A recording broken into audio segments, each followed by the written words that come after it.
Our 4 kids have just been amazing to have raised and coached and loved and argued with. We wrestled and we were loud, and family holidays were a mess and chaotic and the most special gatherings in the world, because our family, we fight really hard, but we love even harder. Maddie didn't have like a particular set of friends. She got along with absolutely everyone, and what I love most about that is hearing the stories from her friends. Even now, you probably didn't know me or we didn't get to meet, but Maddie always made me feel loved and seen and like I was a friend of hers. Unfortunately, we had this melanoma creep into our lives. Melanoma is a super, super sneaky cancer, and oftentimes it goes very undetected. Maddie was initially diagnosed with an early stage melanoma when she was in 8th grade, and it hadn't metastasized to her lymph nodes. And so it was kind of, so many years ago, it was like, okay, we cut it out and you're good to live the rest of your life in peace forever and ever. And then as a freshman in college, Maddie got really tired. We didn't really know what was going on, but we were like, oh, freshman in college, you're probably just overworked and need to take a break. And we found out later that day that she had actually had a recurrence, and it was stage 4 metastatic melanoma that had spread to all parts of her body. My favorite memory with Maddie is it was the day that she was actually diagnosed, and my sisters and I had tickets to go see the Train concert at the Zoo Amphitheater. And so it was kind of this really remarkable timing thing where we all got dressed up and we went to the concert and had the most carefree time. And one of their songs, Calling All You Angels, came on and it started raining.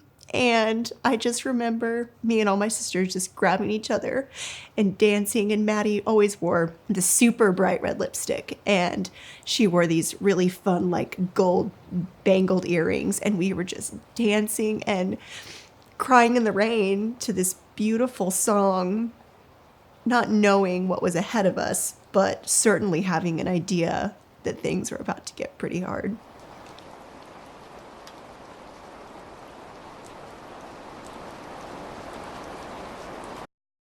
Maddie inspired us with the courage that she showed when she was diagnosed with cancer. Man, it was bad. I mean, she was hooked up to as many as 6 IVs at one time. She never complained, just never complained. So she actually was diagnosed September 12th and passed away the following year on Memorial Day. So she battled for 8 months before she passed away. The loss of Maddie was almost unsurvivable. It was our worst day ever, but Maddie was somebody that just couldn't be forgotten. Ashley knew somehow she had to do something to make it through that kind of grief.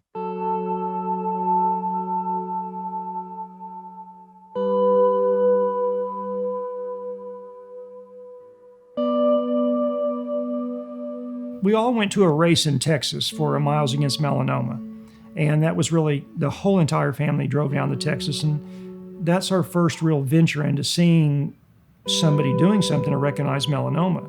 It was the first thing that made my family and I not feel like aliens, to be honest. We went to this place where we didn't feel crazy for wanting to talk about Maddie or say Maddie's name every other word. And we just knew that that was a sense of family that we needed to transplant back to Oklahoma. To see what Ashley has done in our family with this race and this tune-out melanoma, and these other families come together who have lost children and they've lost husbands and wives and sisters and brothers, and to have that support and that love around you, it just can't measure how it allows you to keep going on. We're not a family of wallowers. We're a happy family, and we wanted to find joy again. And through this organization, we found joy, and we did that in a way that allowed us to bring Maddie to the table. We didn't have to forget about her.